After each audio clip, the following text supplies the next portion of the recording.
কয়েকদিন আগে আমার ছেলের জন্মদিন ছিল, তো তাই এই দেখো 4টে বিরিয়ানি নিয়ে এসেছে কিনে।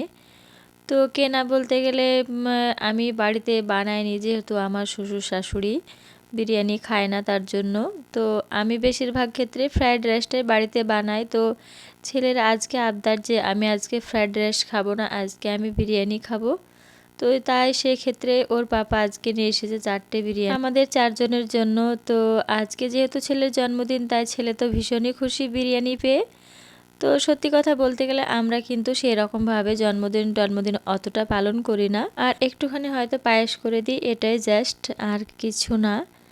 তো ছেলে তাও অতটা কেকের জন্য কিছু বলে না, কিন্তু মেয়েকে কিন্তু একদমই বোঝানো যায় না। তো মেয়ের জন্মদিনে ওই একটা কেক আর হয়তো একটুখানি পায়েস করলাম, এটাই। আর বাড়িতে হয়তো একটা কিছু আমি বানালাম, সবাই মিলে খেলাম, সেটা আলাদা কথা। কিন্তু যখন হয়তো কেউ খাবে না, তার জন্য আলাদা করে করা একটা মানে মস্ত বড় ঝামেলার ব্যাপার।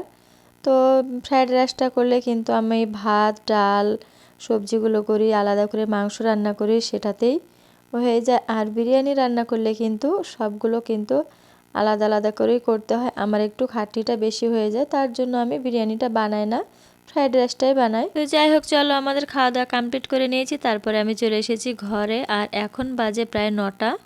তো যেহেতু আমি দিনের বেলায় কাপড়গুলো ভাঁজ করার সময় পাই না, তাই আমি প্রতিদিনই রাত্রিতে এভাবে কাপড়গুলোকে ভাঁজ করে নিই।